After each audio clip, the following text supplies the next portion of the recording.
Hey. Welcome back to Them Brothers from Inglewood podcast. I'm Hoopy, your host, and I'm so excited to be in the field today with you and to share some interesting content.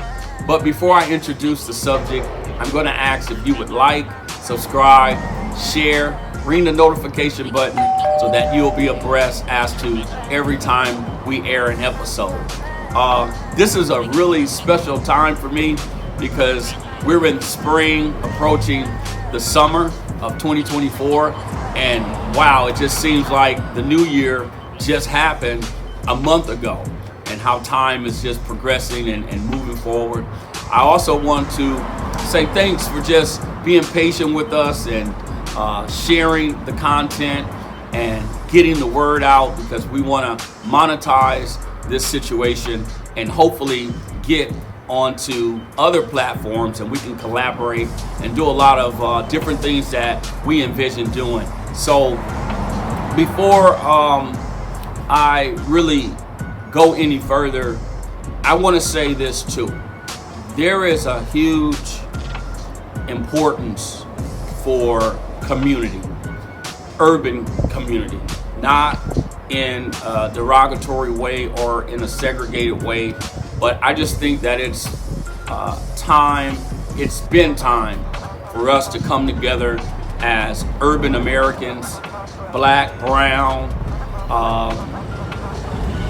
yellow, green, blue, just come together in fortitude, trying to collaborate and share our talents and our gifts and information that leads to resources so that we can become stronger as a people. So, with that being said, I want to talk from the subject of parks and recreation. Yeah, it's sort of like a mainstay for most of us, especially those that grew up in a diverse community, so to speak, where people were trying to find their own culture and just kind of stay in their own lane. I'm going to start with where my roots are and where my family migrated to after leaving the Deep South. My grandparents settled, and both sides of my families, my father's parents as well as my mother's parents, they settled in an area of East Los Angeles. We call it the Low Bottoms. It's the epicenter of South Central Los Angeles, where a lot of this particular real estate was carved out. I believe it was a political stunt, or through legislation, law enforcement sort of sectioned off Los Angeles and deemed it a particular area. I'm not going to go deep into the logistics of how they did that, but yeah, I grew up in an area called the Low Bottom, South Central Los Angeles, between Compton Avenue and Ascot Street. I was near 46th Street. My parents started in the 50s, and then we eventually migrated to 46th Street. However, that's my knowledge of the first apartment or living quarters that my brothers and I shared with my parents. And we were often taken to a park called Fred Robinson Park. I was going to say Will Rogers Park, but that's in the city of Watts. But we were taken to Fred Robinson Park, which was between Compton Avenue and Long Beach Avenue, or Long Beach Boulevard. And then we spent a lot of time at another recreational center called Ross Snyder's. And Ross Snyder's was a larger park, had a baseball diamond, had we called it a duck pond because it was a very shallow place where water was there, and I don't even think it was beyond 36 inches. I don't even want to, no, it definitely wasn't 36 inches. It may have been maybe two feet deep, something like that. And I just remember us, getting in that duck pond. Leaves would be in there and branches and all these little twigs. But, that was the closest thing for us as little people to trying to swim, get in there and try to swim. Even though the high school was adjacent to Ross Snyder's, which was Thomas Jefferson High School, which my parents, my aunts, my cousins, they ended up going to that local high school. And so the Parks and Recreation to me was more than just an activity center. It was actually a place where urban people of that community came together to socialize, to have fun, to play dominoes, to play checkers, to play cards. We often brought food and barbecued in some of these different places in the park because it was all about family. And Parks and Recreation to me will always be a significant part of my life as well as my children's life because I did the same thing for them. So, not to fast forward too quickly, my foundation in East Los Angeles was merely the epitome or I would say, the most impactful time of my life because that's where I grew to understand a lot of things a lot clearer. What do I mean? Well, my grandparents were there. So my cousins, my brothers and I, we spent a lot of time under their watch, under their tutelage, being nurtured by the older generation and being taught a lot of the values and the principles that they grew up on. And so there was a good mixture of the old and the new. And so we were taught, I felt that was a vital part of my development where my grandparents were pouring into me as well as the other young people in my family. So we got a head start as it related to what the expectation was. And so when we were able to go to these local parks to have fun, to enjoy ourselves and to do all these activities, we knew how to act. We knew how to conduct ourselves. We really understood that we weren't just there for our pleasure alone, but we were actually representing our parents, our grandparents, our entire family. And that was a very serious, I would say that was a very serious reality for me because everything I did was not so much under a microscope, but it was being evaluated as to where I was from. What kind of family does he have? For his conduct to be this, that, and so, it's a reflection of who he's being raised by. And I think that's what a lot of our young people lack today. They don't really have a standard. I think a lot of things that they have been involved in and a lot of things that they have committed themselves to has been somewhat independent, or they've been influenced by what they see on television through mass media, what they hear on the radio, what goes on at school, so on and so on. But Parks and Recreation will always be dear to me because that was home away from home, and we were able to launch out into the deep where we could pretty much generate our own independence or create our own independence, but at the same time we had to live up to a standard. We had to live up to the name that we carry. The name on our back, not so much the name in the front, as most athletic coaches would talk about as I got into sports and youth activities. So,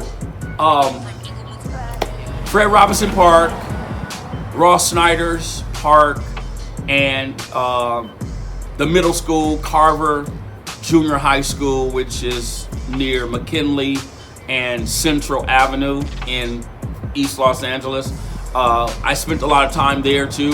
Of course, my parents went to that middle school before migrating to Thomas Jefferson High School. So we were pretty active as kids. I was active, and I enjoyed, doing things outside.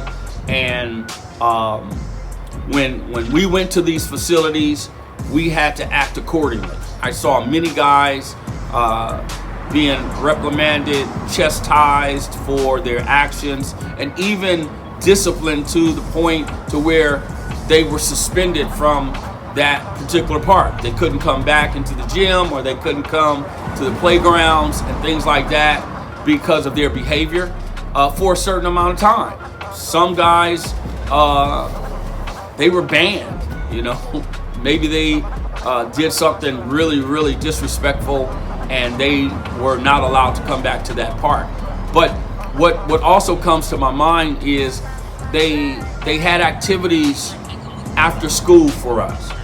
I remember starting elementary school at Ascot Elementary, right off of Central, and of course Ascot Avenue, and we would play what they called caroms. It was like this square wooden board, and you had these little pieces, and it looked like a form of pool, but it wasn't as big as a pool table. And we would often just look forward, we would look forward to playing and knocking these little wooden colored pieces into the pockets. And sometimes when the board would get old and needed to be shellacked and smoothened out, sometimes when you get an older board and you hit your little carom, it would stop halfway or just before the pocket, and to fall in, and we knew it was the board, not so much our skill or lack thereof. But we had a lot of things. The girls would play hopscotch. They would play different games, and they would write with the chalk on the pavement. Back then, we really had we didn't have these fancy courts, these clay courts and things like that. It was actually asphalt. We knew it to be asphalt, right? It was really cement, and but those were the things that we saw happening in these parks. And then the ladies, they would play tetherball. I haven't even seen a tetherball pole, and I haven't seen the kids play this game for years. This is something that we look forward to. Tetherball, kickball. You had that big rubber ball, and you had to kick it. And you run around. The asphalt. It wasn't played on grass. It was actually played on cement. And I just remember those things as a kid. And that was way before we got into basketball. Baseball was always there. Softball was there. And so, we played that as a team sport. And we enjoyed all of those things. And then, of course, we migrated to sandlot football, where, we didn't have any pads. We didn't have helmets. We didn't have equipment. It was all about grit, grind, and you had to want to. It was like a wheel, because if you fell on that asphalt, oh man, not only would you scrape your skin, your legs, your knees, your hands, but you would also find yourself, getting these little rocks and pebbles, maybe caught up in your skin. And so, these were just things that we kind of cherish. We look forward to doing it, and it was just a great time for us. The other thing was this, and I think this is the most important. The administration that worked at the parks, they were parents, they had their own children, and Parks and Rec, this was their job. This is what they came to work to do. This was their way of providing for their own families, and it was serious. This was their profession, and not only did they do their jobs well, but they also added an incentive. Well, what's that incentive? The incentive was really to help us follow what our parents laid as a foundation for us. So they monitored our behavior. They watched our conduct, or they encouraged, our conduct, having good character, being integral, being honest, and, working diligently to achieve goals. They asked us about our homework. They asked us about certain things that was happening in our lives. They wanted to know if we were all right. They wanted to know if we had eaten and things like that, because in those programs, after school programs, they fed you. They gave you a little brown bag. You had a lunch bag. It had a sandwich. It had some type of a fruit in it, and it may have had something sweet, for you to kind of eat as a dessert. But then it had a beverage. We would usually have these paper carton milks or apple juice or orange juice, and we look forward to it. It was just a great time. And growing up on the east side wasn't as bad as people now make it out to be. I just think that it was a majority race of people that communed in a certain part of Los Angeles. But Los Angeles is big. It's a huge place. There's a lot of areas, a lot of demographic areas in Los Angeles. So you have African Americans, you have American, Mexican Americans, you have Mexicans, you just have a variable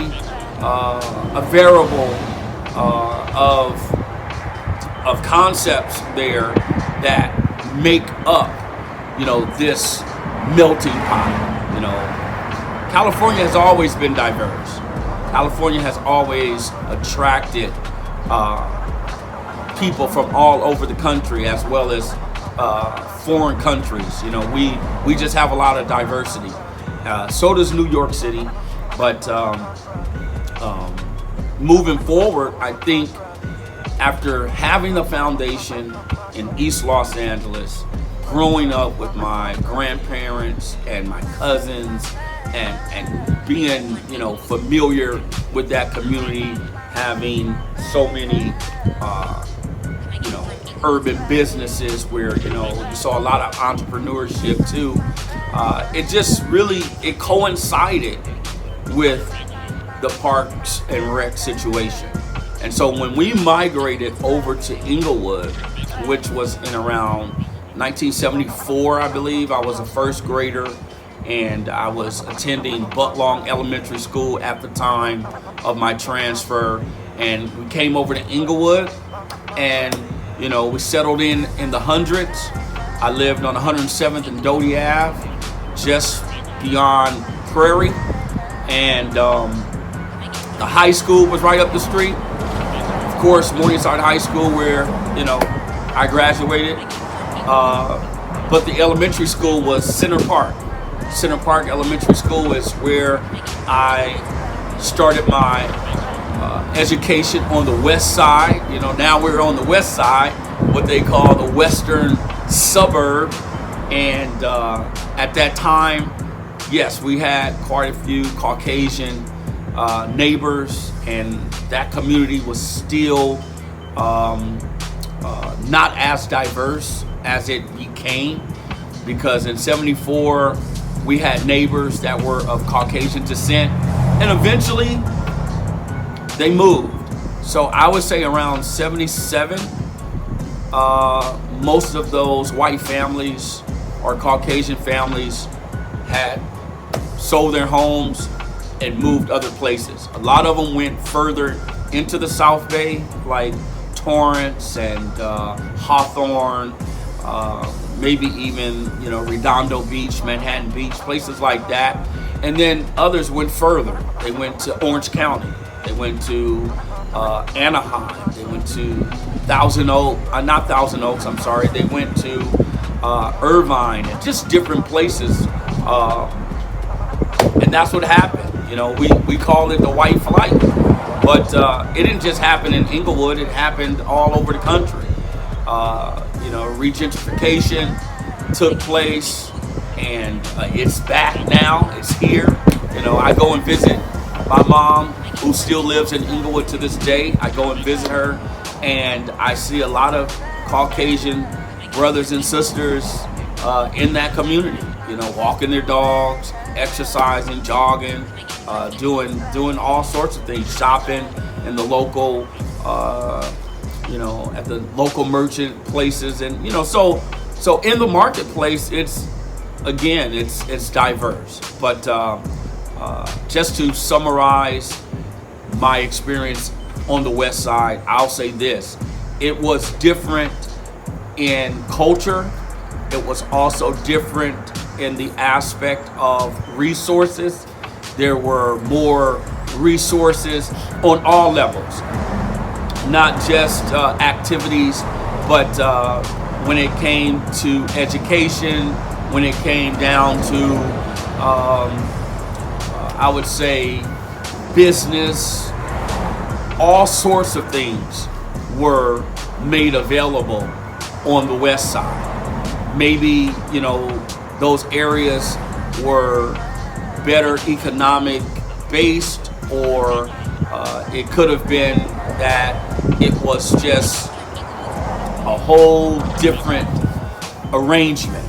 And that's not a bad thing. It's just that politics, city council persons, the politicians, they were obviously active in making sure their community, or that community, was vibrant and fair. But the parks and recs were, of course, the landscape was beautiful. Now we're near the beach. Inglewood is actually, the city of Inglewood is where my family migrated to. It's actually maybe 12 minutes from the beach. Of course, 12 minutes in transportation, a vehicle, or little longer on a bicycle, but the beach was right there. We were literally near LAX, and the beach was right behind the airport. So that whole coast was all water, the Pacific Ocean. So you can imagine that, we always had a breeze. We always had, a view of the sun setting, because, the sun rises in the east, it sets in the west. So, the ambiance, the entire structure was different. And yes, it was a culture shock for my brothers and I. We were used to a fast-paced, vibrant, cultural, urban situation. We heard a lot of police sirens. We heard a lot of cars screeching, and loud music, people partying, having fun. It was more jovial in that aspect on the east side of Los Angeles. There was a lot going on, whereas now we're in this west end of the city, which, they don't call it a suburb now, but it was considered a suburb at the time when we migrated in '74. And so now you have a more calm, settled situation that, you had to kind of adjust to.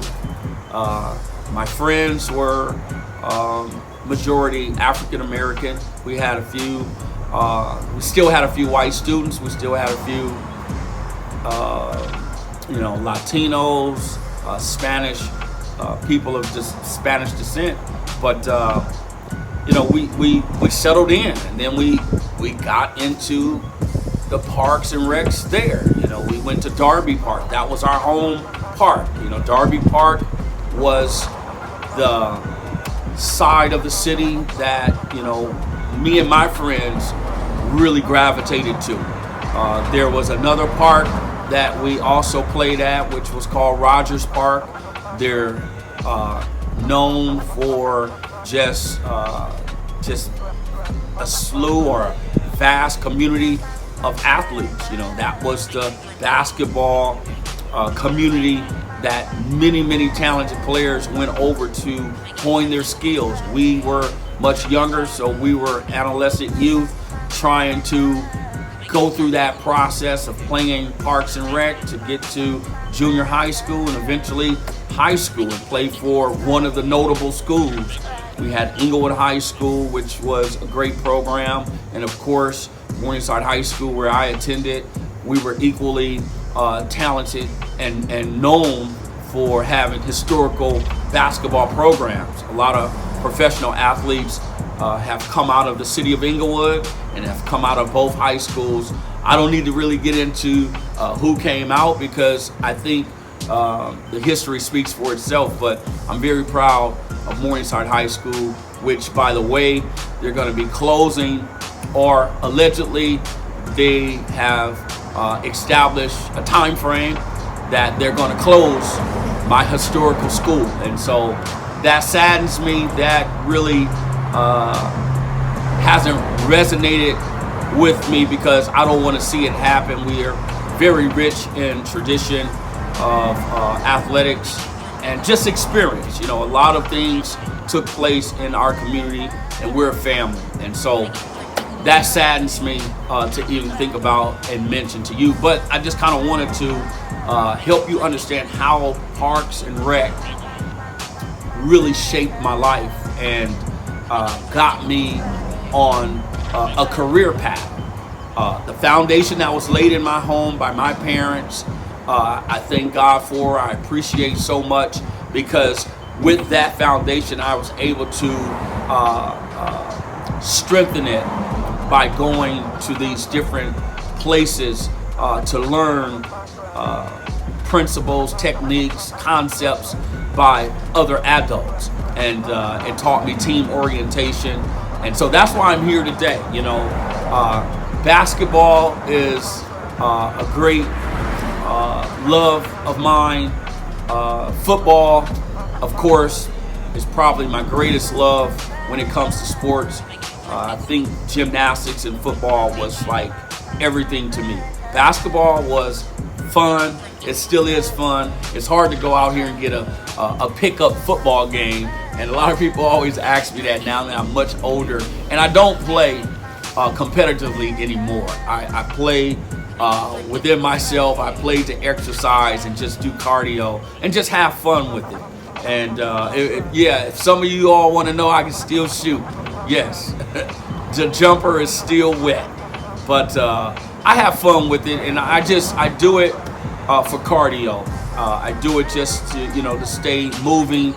I don't compete anymore, but I still train. I still develop young adolescent teens that are trying to get into the sport or use the sport to get a free education in college. So this is what Parks and Rec has done for me.